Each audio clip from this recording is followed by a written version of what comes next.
Hi, everybody.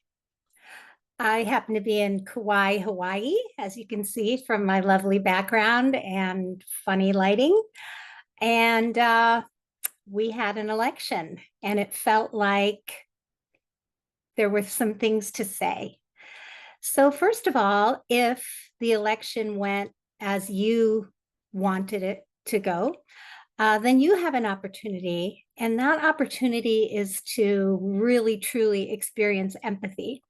Because if you can imagine for a moment that things didn't go your way and that you didn't get the outcome that you were hoping for, how you would feel. It's the perfect example of feeling empathy. And you don't really have to understand or agree with uh, people that did not get their outcome, but you can feel that. And that's good for all of us to practice our emotional intelligence by taking advantage of times when there's a true opportunity for empathy. If, however, you did not get the outcome that you wanted, that you hoped for, then you have the ultimate opportunity because you, first of all, get to realize what you have control over and what you don't. And this moment in time is something that you now have no control over. What you could do and did do is done, and now there is an outcome. The other thing that gives this a beautiful opportunity is that you have choice. So, a long time ago, I actually had my identity stolen.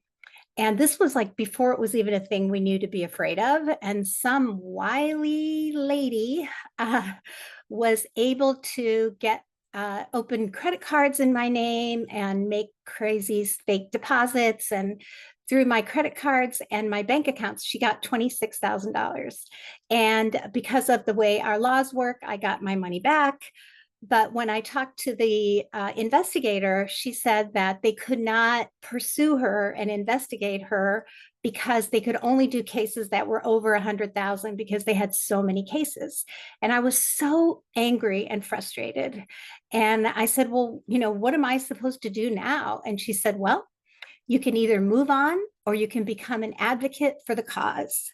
And so we do have that choice as well. You can either move on or you can become an advocate for the cause. But there are also other options.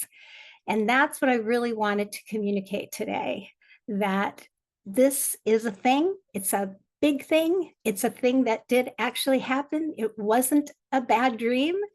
And now you have the opportunity to choose what you're going to do with it. One of the things that I think would be really helpful that I've been doing myself is to think about times when I've been resilient and I've overcome big things. For example, in the year of my 17th year, both of my parents passed away 9 months apart from different ailments. And this is not that, right? So if you think about the times when your favorite boss got replaced with a boss that you hated, or that your company got acquired when you didn't want it to, or that you had to move, or that some illness befell somebody in your family, right? You know how to do this. You know how to get through. And you also have an opportunity to decide what you want to do with your portion of your life. Like, what's the best life that you want to create in spite of any of these circumstances? What do you want to learn about? What are you curious about? What about your health? What are you going to double down on? And what are you going to do to take care of yourself? So I would definitely recommend that you have your moments of grief, but then you make your decisions, you make your choices, you become an advocate or not, and you move forward. I hope this helps. Mahalo and aloha.